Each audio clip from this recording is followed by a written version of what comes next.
Bienvenue à tous et à toutes pour notre programme Malaika. C'est un plaisir de vous retrouver aujourd'hui pour une nouvelle édition qui donne la parole aux fans. Et aujourd'hui, nous avons une question précise sur laquelle nous allons essayer de répondre, bien sûr, mais découvrons ensemble le sujet du jour.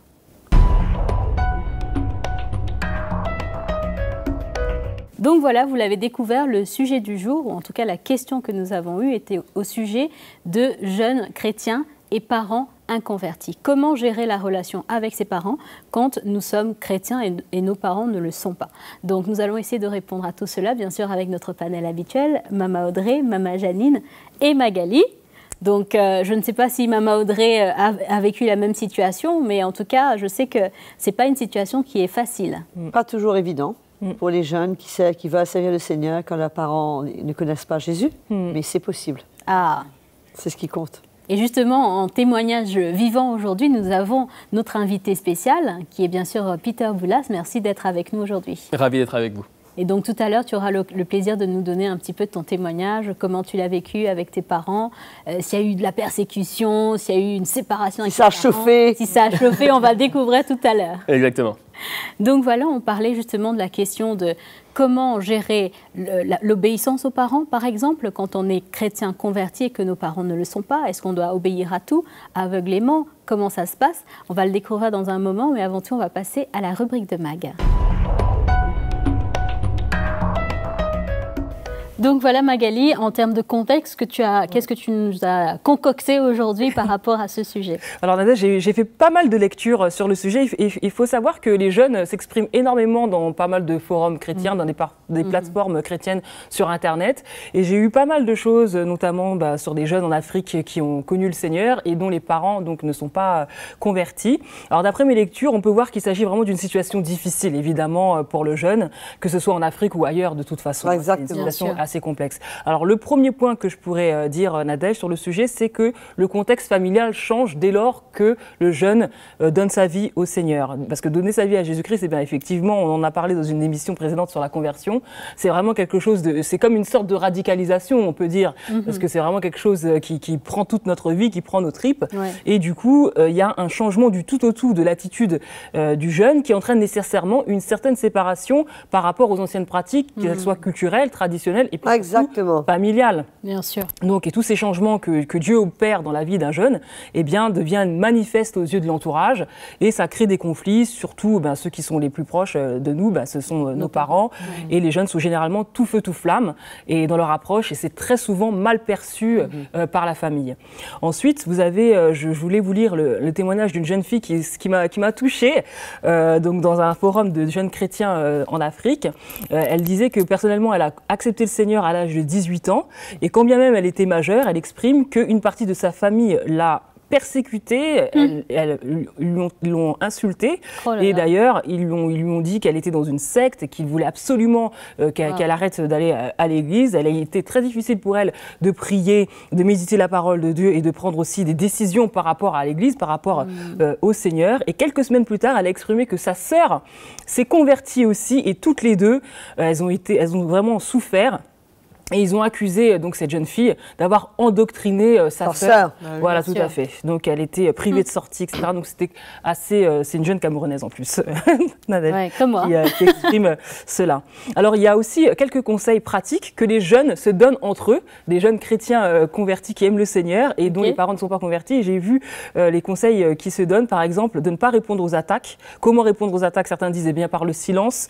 Souvent les jeunes, on est un petit peu fougueux, etc. Et donc on répond à nos parents, on est un petit peu, des fois, il faut dire insolent, et donc répondre par le silence. Il y avait aussi ce conseil qu'on donne d'être un modèle, parce que quand on est le seul chrétien dans sa famille, eh bien, il faut quand même représenter le Seigneur et puis savoir vraiment être un modèle, représenter Jésus, et aussi faire preuve de sagesse. Comme je le disais tout à l'heure, c'est vrai que parfois, on manque d'équilibre et de sagesse quant à la vie spirituelle. On est vraiment en feu pour le Seigneur, et cet excès de zèle est très très mal compris. Ouais, donc voilà un petit peu ce que j'ai pu lire sur le sujet, Nadège.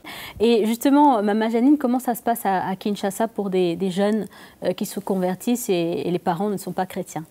Oui, donc à Kinshasa, Nadège, vivre sa foi quand on est un jeune chrétien issu d'une famille inconvertie, effectivement, ça peut être compliqué. Ça demande beaucoup de patience, ça demande aussi beaucoup de courage et surtout beaucoup d'amour. Et j'ai rencontré donc une personne qui avait qui s'est convertie et a été chassée de sa famille parce qu'elle s'était convertie. Et ça a été très difficile parce que du coup, son comportement avait changé, ses parents ne le reconnaissaient plus. Ce qui est normal. Ce qui est normal, comme tu disais, cette radicalisation, on est considéré comme étant beaucoup trop radical. Oui. On ne veut plus venir aux réunions de famille, on ne veut plus faire ça. Donc, ses parents n'ont pas supporté et donc il est parti et le pasteur de son église l'a recueilli. Et ça a été très difficile au début pour lui parce qu'il ne comprenait pas. Parce que pour lui, Jésus, c'était l'amour. Il pensait pouvoir convertir toute sa famille, mais ça n'a pas du tout été le cas. Et quelque part, il a commencé à nourrir un peu de l'amertume parce qu'il trouvait que c'était finalement trop difficile. Dur. Bien sûr. Mais grâce à Dieu, l'Évangile a fait son œuvre dans son cœur et il a fini par pardonner ses parents. Son papa, entre-temps, est décédé, mais sa maman est toujours là. Elle n'est pas convertie et aujourd'hui, sa relation avec sa maman, malgré tout, est rétablie.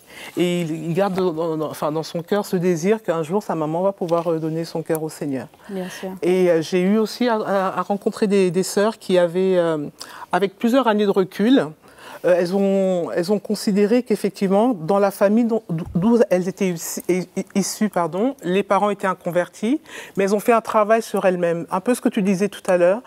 Elles ont fait une rétrospective et elles ont considéré que finalement, il y avait eu pas mal d'erreurs. Elles avaient été trop radicales. On a tous fait la même chose. On est tous coupables de la même chose. On a voulu prendre la Bible et faire avaler la Bible. Exactement. En un jour. Et aujourd'hui, elles ont fait cette démarche, en tout cas, d'aller se repentir auprès des personnes, parce que finalement, elles voulaient convertir les autres, mais elles ne prenaient pas comme si soin de savoir comment elles allaient, est-ce qu'elles leur passaient des coups de fil, c'était vraiment la coupure totale. Et elles sont revenues petit à petit là-dessus, en considérant que vraiment le cœur du Seigneur, avant tout, c'était aussi l'amour, et vis-à-vis même de ses parents qui étaient inconvertis. Donc justement, Peter, dans ton cas, pour te situer un petit peu, donc tu es un jeune chrétien, converti bien sûr, et au niveau de ta famille, est-ce que tes parents, les deux parents étaient chrétiens, pas chrétiens? Donne-nous un peu ton background. Je sais que tu viens de France, dont le papa qui vient d'Égypte et la maman qui vient de France. Donc au niveau de ta conversion, comment ça s'est passé dans la relation avec tes parents? Alors moi, quand je me suis converti, j'avais déjà l'âge de 19 ans et je viens d'une famille qui vient d'une religion traditionnelle.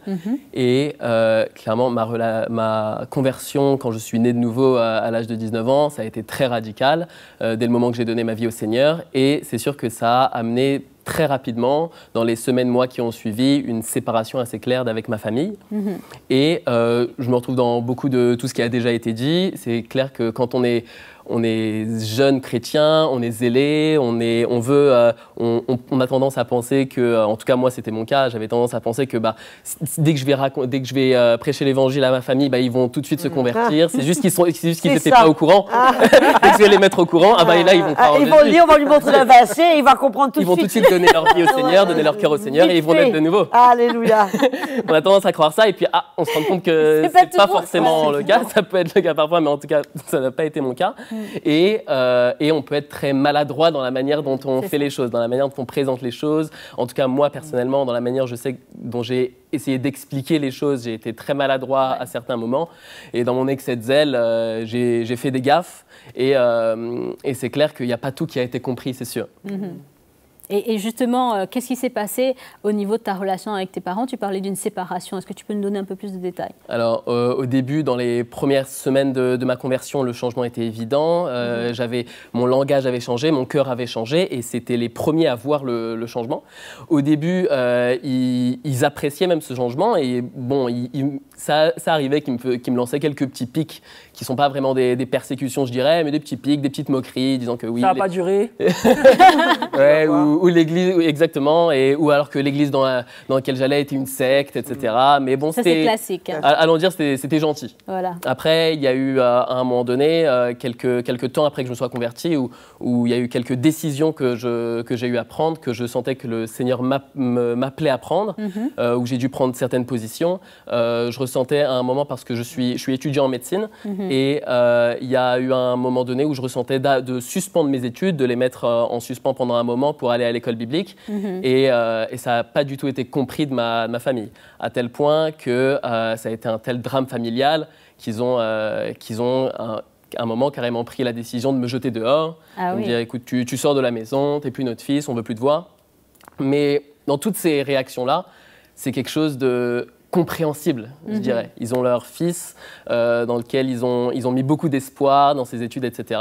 Et c'est compréhensible qu'ils le voient prendre des décisions tellement radicales qu'ils ont peur, ils ont eu peur pour moi. Ils étaient persuadés que j'étais définitivement dans une secte, que je m'étais fait laver le cerveau, etc. Et donc, je comprends tout à fait leur réaction. Et donc, du coup, ils ont été allés jusqu'à me jeter dehors. Puis après, quelques temps après, la relation a été restaurée de plus en plus. Justement, Mama Audrey, c'est intéressant ce qu'il dit par rapport à sa conversion, en parlant d'une séparation. Qu'est-ce que la Bible dit par rapport justement à la famille naturelle et la famille spirituelle? Est-ce qu'il doit y avoir une séparation? Le Seigneur, la parole de Dieu est très claire, Nadège. Le Seigneur a même dit, quand on a dit, écoute, ta mère et tes frères sont là, il a dit, mais il a mis les choses bien au carré. Directement, il a dit, on va mettre les choses bien au point là. D'un seul coup, on va régler ça. C'est qui ma mère? Qui sont mes frères? C'est pas cette relation émotionnelle qui est importante. C'est pas cette relation, ce lien de sang qui est important. Ce qui est important, ceux qui sont mes frères et ma mère, c'est qui? C'est ceux qui font la volonté de mon Père. Et ensuite, la parole de Dieu aussi nous parle de cette relation. Nous dit que quiconque sert le Seigneur, s'il préfère son père, sa mère, ses frères, ses sœurs, plus que le Seigneur, on n'est pas digne de lui suivre. En Matthieu 10, 37. Jésus a même dit, je ne suis pas venu emmener la paix, je suis venu emmener l'épée. Un contre l'autre au sein de la même famille. Donc, il ne faut pas s'étonner que ce genre de réaction arrive quand quelqu'un se convertit au Seigneur. Mais n'empêche que c'est vrai qu'il ne faut pas s'étonner, mais en même temps, c'est étonnant. Parce que quand on voit quelqu'un qui a un style de vie qui n'est pas correct, que je suis sûre était le cas de Peter, comme je connais beaucoup de jeunes, et du jour au lendemain, ils se débarrassent de la drogue, ils ne vivent plus avec des filles, ils n'ont plus une vie compromise, ils se consacrent avec les filles et tout. Au lieu que les parents se réjouissent, ils sont les premiers à persécuter et à rejeter et à opposer. C'est vrai. C'est quand même étonnant, c'est pour ça qu'on comprend que c'est purement spirituel. Puisque ça n'a rien de logique, ça n'a rien de normal. Et le Seigneur aussi a dit clairement dans sa parole que dans notre famille, il ne faut pas s'étonner que notre père, notre frère, ira nous livrer au juge. S'il faut, ils vont même aller jusqu'à nous tuer, puisque cette relation peut devenir tellement tendue et il y a une telle opposition de l'esprit, bien sûr, que ça peut emmener très très loin. Donc, Peter dit que c'était normal. Ok, c'est vrai, moi-même je me souviens, même quand je me suis convertie, je me suis dit exactement ça, c'est génial. Vous autres, c'est tellement clair. Mais je vais aller chez moi. Et même, j'ai pensé même aux responsables de la religion dans laquelle j'étais. Je me suis dit, je vais les voir. Je vais leur dire, écoutez, regardez ce qui est écrit. C'est une merveille, c'est tellement simple. Écoute, on a essayé. Hein. Alors là, ça ne marche pas comme ça. Et c'est vrai, on a fait des trucs mais vraiment nuls, quoi. Mais sincères devant le Seigneur. Et le résultat de la course, on s'est fait des ennemis, on s'est fait des gens qui sont opposés, qui nous ont rejetés, qui nous ont... Bon, c'était pas seulement de bêtises, hein. Il y avait déjà une plateforme là. Mais on ne peut pas s'attendre à autre chose. Quand on se convertit au Seigneur, on doit s'attendre à la persécution. Jésus, du reste, lui dit, si on vous persécute, réjouissez-vous. C'est ça la chose normale. Si on ne vous persécute pas, inquiétez-vous. Puisque c'est normal qu'on soit rejeté, qu'on soit... Mais en même temps, je pense qu'on aurait pu peut-être faire les choses un petit peu différemment, qui aurait pu aider à la transition. C'est ça. Si on avait un petit peu de sagesse plutôt que d'arriver comme un éléphant dans un magasin de porcelaine et de tout détruire sur notre chemin. Bien sûr. Donc, pour ceux qui viennent se convertir, c'est peut-être une petite idée d'aller doucement et d'attendre le moment du Seigneur et d'être conduit par le Seigneur pour pouvoir partager avec la famille. Oui, et je pense que la question qu'il faut se poser, Maman Audrey, à ce niveau-là, c'est de se demander, est-ce que, quand on est né de nouveau, est-ce que notre but, c'est de aimer ou de convaincre? Parce que bien souvent, même quand on entend ton témoignage, il y avait dans ce zèle, on est sincère, mais on veut convaincre parce qu'on a compris, la lumière est devenue claire dans notre cœur. Et donc, il y a cette volonté de convaincre les gens. Mais finalement, dans notre souci de convaincre, les gens, ils sont tellement bousculés. Et peut-être que le but, ce serait aussi d'aimer tout simplement comme ils sont et de porter un cœur pour eux. Oui et non, puisque moi je me souviens, quand je suis née de nouveau, mon ennemi numéro 1 était ma belle-mère. Alors là, on était à couteau tiré, ça ne marchait pas du tout. On ne s'entendait pas du tout. Mickey était un peu son blue-eyed boy, comme on dit en anglais, son petit garçon préféré. Et la première chose qui s'est passée dans ma vie, le Seigneur a changé mon cœur envers ma belle-mère. Et elle s'est méfiée de moi, mais comme de la peste, quoi. Puisqu'elle s'est dit, mais là, elle a un plan, elle va m'empoisonner, c'est pas normal, il y a quelque chose en dessous, c'est pas normal. Puisque du jour au lendemain, j'avais de l'amour dans mon cœur pour elle, j'aimais ma belle-mère, j'étais sincère, mais elle s'est braquée, elle s'est dit, mais c'est pas vrai. Donc, moi, je pense qu'on ne peut pas empêcher ce zèle qui est en nous là. On veut partager l'Évangile. On a vécu quelque chose, Jésus a changé nos vies, nos péchés ont été pardonnés, c'est tout à fait naturel qu'on veuille en parler. Mais je pense qu'avec notre famille directe, c'est là où on doit faire un peu attention. C'est les gens qu'on côtoie tous les jours, dans notre bureau, peu importe où. Il ne faut pas aller trop brutalement, mais par contre, dans le chemin, je peux rencontrer quelqu'un, lui partager tout de suite le salut, c'est pas un problème. Mais c'est là où il y a une petite relation comme Nadège et son papa. Enfin, c'est notre première congrégation. C'est ça, c'est ça. Exactement. Et l'église se ferme très vite. Et avec les parents, le lien n'est pas le même aussi. Le lien émotionnel n'est pas le même. Plus fort justement, pour revenir aux parents, Peter, donc pour resituer dans le contexte, est-ce que physiquement tu vivais dans la même maison que tes parents et est-ce qu'aujourd'hui tu es toujours sous le même toit? Et surtout, dernière question, comment ça se passe maintenant? Alors, j'habitais chez eux et c'est comme ça que d'ailleurs, comme j'ai dit tout à l'heure, au moment où j'ai été amené à prendre certaines décisions pour le Seigneur, ils m'ont carrément jeté dehors. Et j'ai dû aller vivre chez quelques frères et sœurs pendant quelques temps avant de revenir ensuite à la maison. Et doucement mais sûrement, au fur et à mesure que j'ai appris à manifester le cœur du Seigneur envers eux, la relation s'est restaurée de plus en plus. Ils pouvaient eux-mêmes voir les fruits de plus en plus, voir la maturité. Et voir que je n'avais pas un esprit de supériorité, comme si je suis sauvé et pas vous. Et que je ne suis pas tombé dans une secte. Exactement. Et au fur et à mesure qu'à force de passer du temps avec moi, ils ont bien été forcés de voir que j'ai quand même gardé ma raison, que j'ai bien les deux pieds sur terre, que je ne vis pas tout à coup sur un nuage, mais que j'ai bien les deux pieds sur terre et qu'ils voient eux-mêmes les fruits. Et ça veut dire quoi, manifester le cœur du Seigneur envers eux? C'était quoi concrètement? Alors concrètement, au début de ma conversion, justement dans mon zèle, je pensais que c'était juste leur prêcher l'évangile, leur expliquer la vérité, leur expliquer ce que c'est que la nouvelle naissance, afin qu'ils soient sauvés et qu'ils aient la vie éternelle. Oui, c'est surtout ça.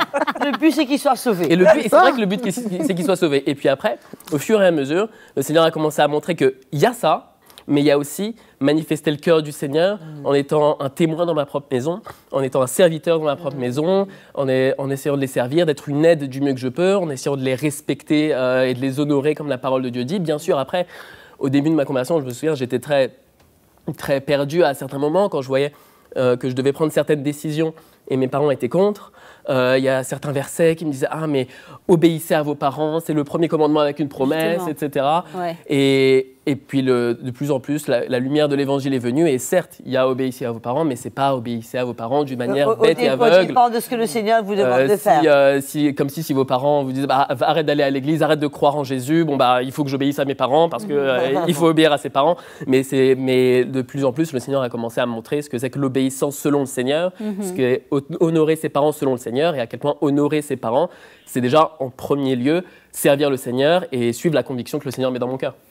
Ça me fait rebondir, merci Peter, sur cette question de l'obéissance, Maman Audrey. Parce que c'est un vrai conflit, en fait, intérieur pour des jeunes qui sont en plus sous le même toit que leurs parents. Des fois, ce n'est pas évident. Parfois, certains sont mineurs et donc se retrouvent à devoir prendre certaines décisions radicales pour leur foi. Maintenant, le parent va lui interdire, par exemple, d'aller à l'église. Il se retrouve dans cette situation et ça fait partie des questions que nous avons eues sur Internet. Mon père ou ma mère m'interdit d'aller à l'église. Que dois-je faire? Mais écoute, un mineur ne peut faire rien d'autre que de rester chez lui et de crier au Seigneur qu'il puisse trouver grâce devant ses parents, puisqu'il n'a pas le choix. Mais quand on atteint un certain âge, on est quand même responsable de ses décisions. Quand on voit Pierre dans le temple, quand il a guéri l'homme à l'entrée de la porte du temple et qu'on lui dit « mais il faut arrêter de parler au nom de cet homme », il a dit « mais écoutez, je vais écouter, qui voulez-vous que j'obéisse? À vous ou à Dieu ?» Donc, j'ai une conviction dans mon cœur. Je ne parle pas de la pression d'un pasteur qui me force à venir écouter une réunion de prière ou je ne sais pas quoi. Non, non, non. Une conviction dans mon cœur. J'ai un désir de servir le Seigneur. J'ai un désir d'aller écouter l'Évangile. J'ai un désir de lire l'Évangile. J'ai un désir il y a certains désirs que le Seigneur met dans mon cœur. Mais ça sont des choses que je dois pouvoir vivre. Si mes parents ne comprennent pas, ben, je vais attirer sur moi la persécution, c'est sûr. Oui. Mais il y aura une grâce dedans. Mais je connais beaucoup de jeunes qui, par peur des représailles de leurs parents, finalement, ils ont décroché. C'est ça. Ils ont décroché. Mais par contre, je connais d'autres jeunes qui ont été persécutés à mort, mais qui ont tenu ferme pour le Seigneur et qui, à un moment donné, non seulement ils ont eu la victoire, mais ils ont vu leurs parents se convertir.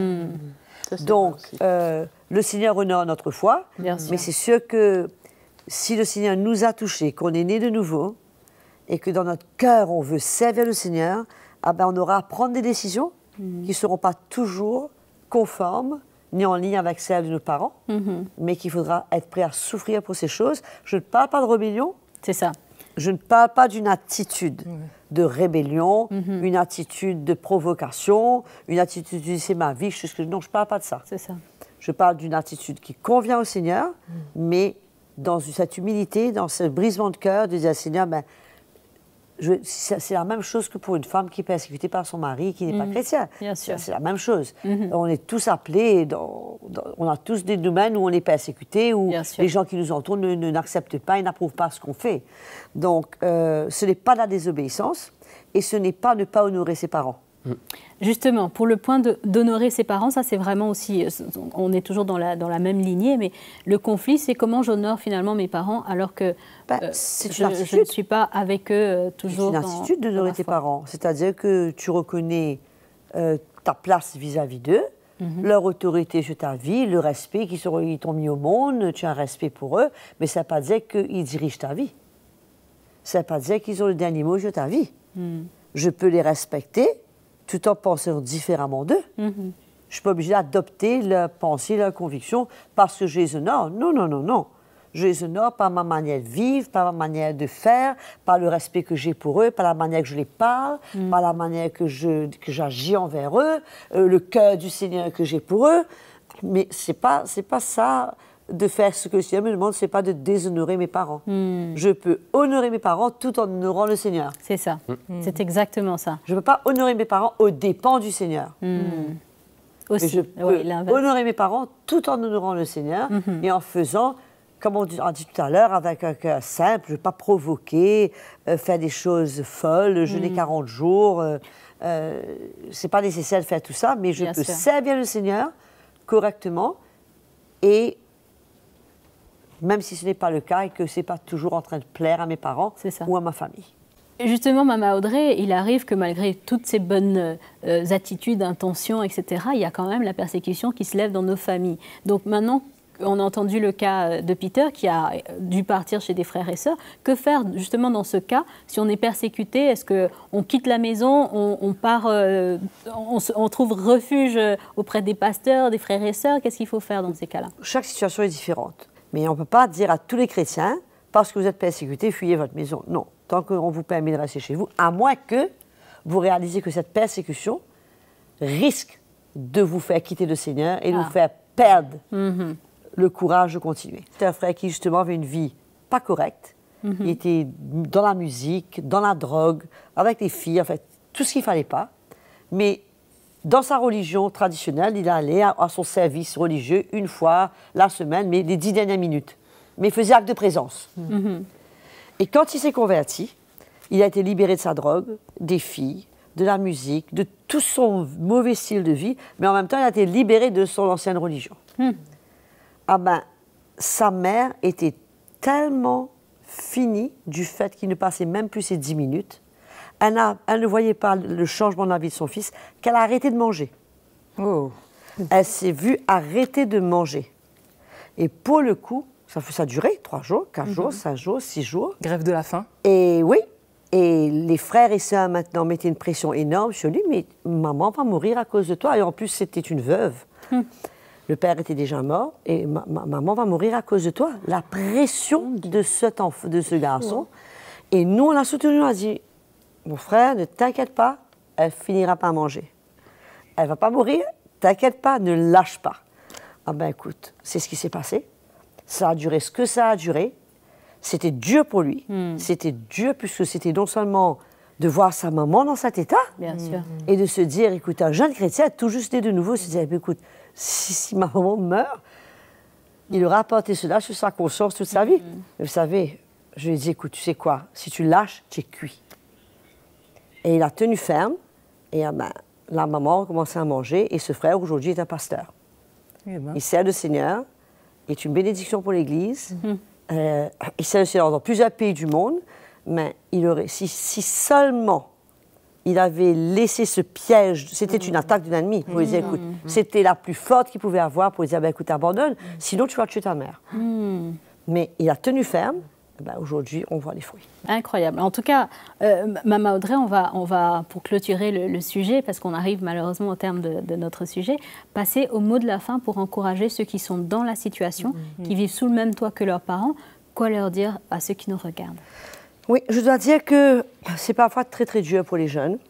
Surtout dans les camps de jeunes, on rencontre quelques jeunes qui, parfois même, ont des parents chrétiens qui ne sont pas vraiment affermis et engagés et qui souffrent beaucoup des conflits des parents, des disputes, des mots difficiles, des violences. Et pour eux, ils retournent un peu dans un enfer.